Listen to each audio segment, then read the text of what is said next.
Hey guys, I'm Jay, and today we are looking at a damn handsome Sanrenmu 9098.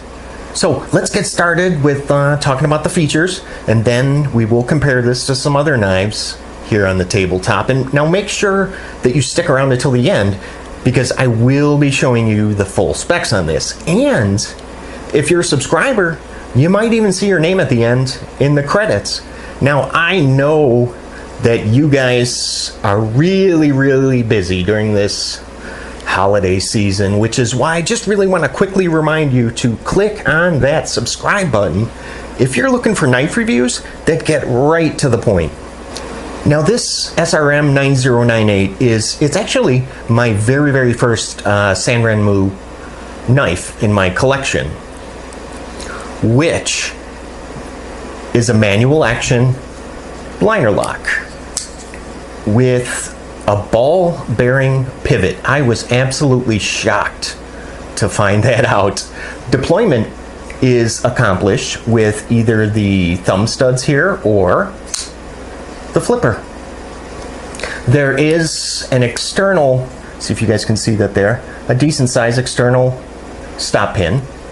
Now the blade, 3.23 inches long with 3.05 millimeter thickness, and now that's going to be 12C 27 blade steel, which is a Sandvik steel. The handle, 4.6 inches long with a thickness a little over ½ inch at 0.52 and a closed width. So how much real estate this is going to occupy in your pocket is only going to be 1.41 inches. Not bad at all. Now, if we flip this guy over, you can see it is, for the most part, closed construction with that steel backspacer. Why don't we go ahead and just get a weight on this here, and we're looking at 4.8 ounces, which is going to be roughly the equivalent of 1, 2, 3, 4, 5, 6, looks like 6 AA batteries. Now the 9098 actually has a secret. Well, let me rephrase that. It has a couple secrets, and I'm going to show you them right now. Hold on one second. See if I can get those out. And yes, sir. Tools. Look at that. 5 tools to be specific. There is a kind of a weird shaped Phillips head, but it is a Phillips head. It has a, you can see the gut hook, or what I like to use this for is for opening clam packs. Works really great on those. There is also a flathead screwdriver, which, you know what, now that I look at it, you could also probably use it as like a scraper of some sort. Can opener, and a glass breaker that is removable. They even, this is going to be hard for you guys to see, but on this glass breaker tip, they put flat sides, so it makes it easier to unscrew it from this backspacer, which I thought was just awesome. Why don't we go ahead and bring in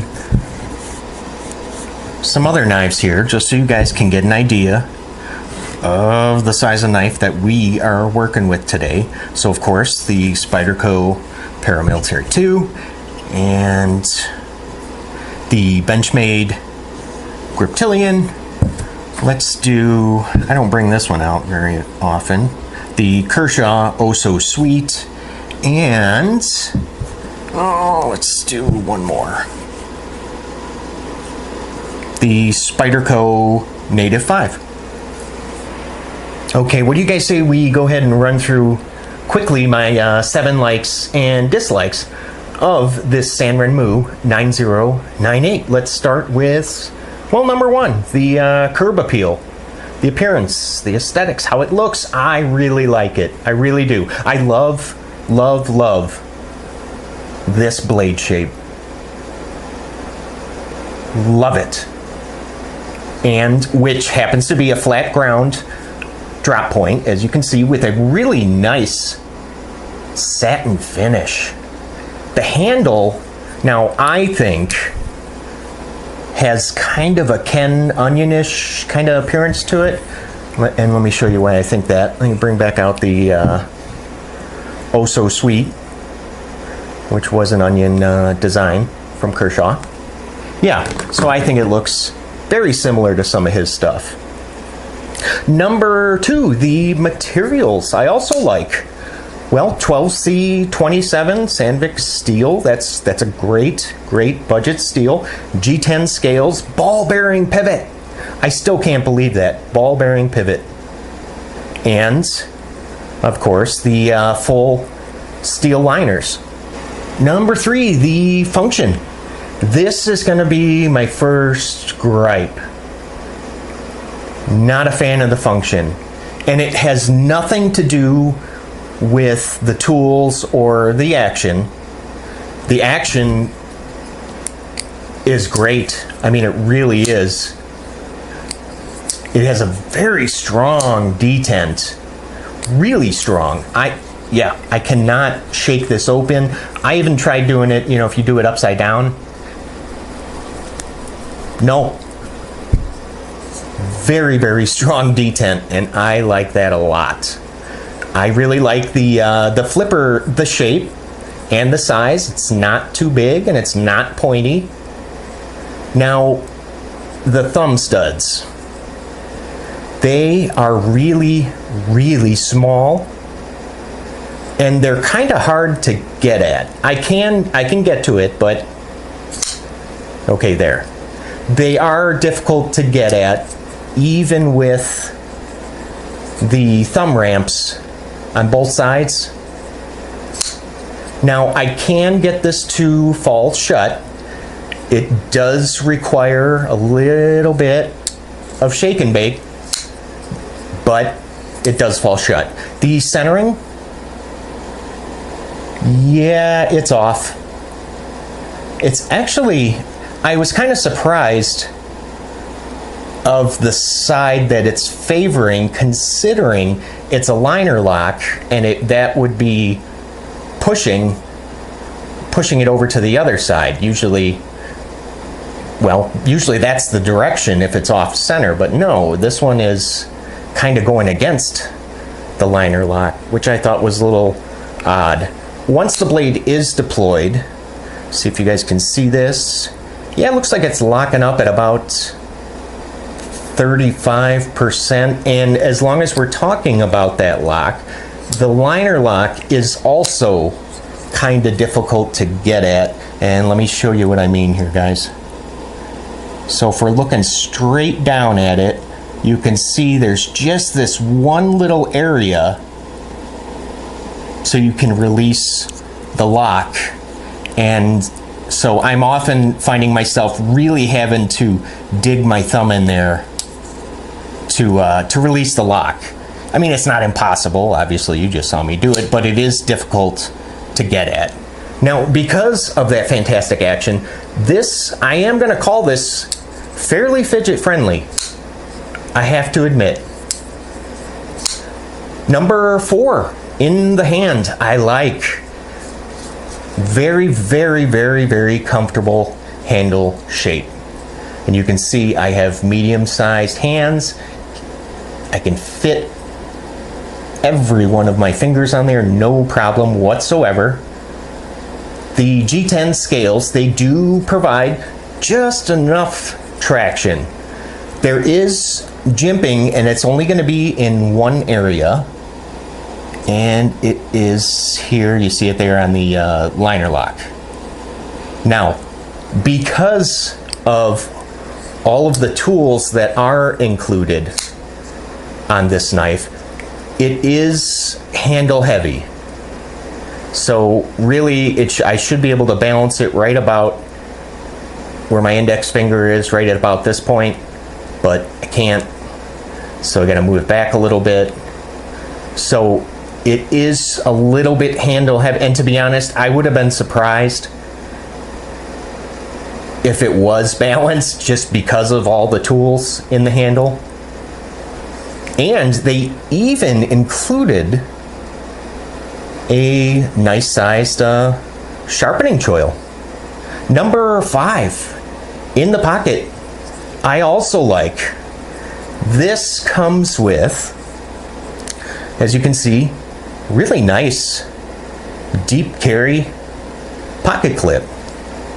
Now the clip is going to be just tip up only, and that's just for righties, no left-handed option. The closed width is fine. The closed thickness, now even though it is over a little over 1/2 inch, I still think that that's pretty good. Again, considering there are 5 tools in the handle. Well, 4 tools in the handle and then 1 on the outside. But still, I honestly thought that this would be a lot thicker. So excellent job there. Number 6, the weight.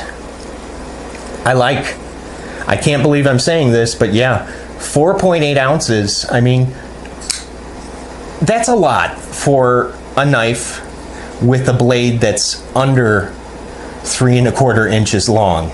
But again, it's understandable considering there are 5 tools here in the handle. They did actually mill out, let's see if you guys can see this here. Right about there. You guys see that? Yeah.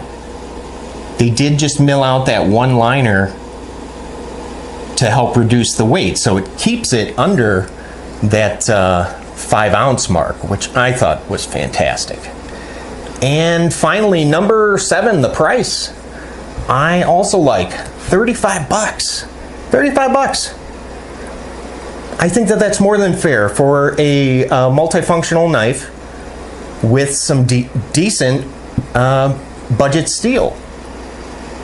So let's very quickly go ahead and summarize what we just talked about, guys. We said the curb appeal was alike, the materials was alike, the function I didn't like, in the hand I like, in the pocket I like, and weight I liked, and the price I liked as well. So for those of you keeping score at home, what is that? 6 to 1. Which takes us into my recommendation, which, you know what, I'm going to say, sure, you know, why not? $35. Why not? Go ahead and get one.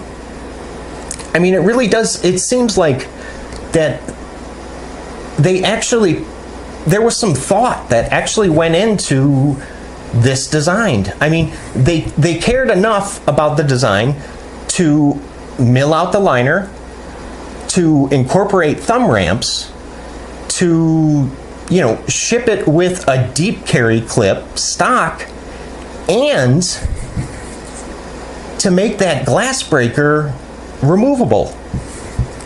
Fantastic. So heck yeah, $35. You'd be nuts not to. Now, before we go, guys, I would love to leave you, I have a question that I want to ask you guys. Now, I don't know about you, but I'm a sucker for these multifunctional knives.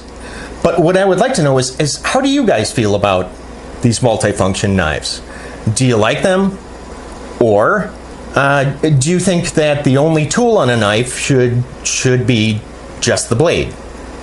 So let me know in the comments section below. I look forward to reading and responding. So I would like to thank you guys for stopping by, letting me talk knives with you.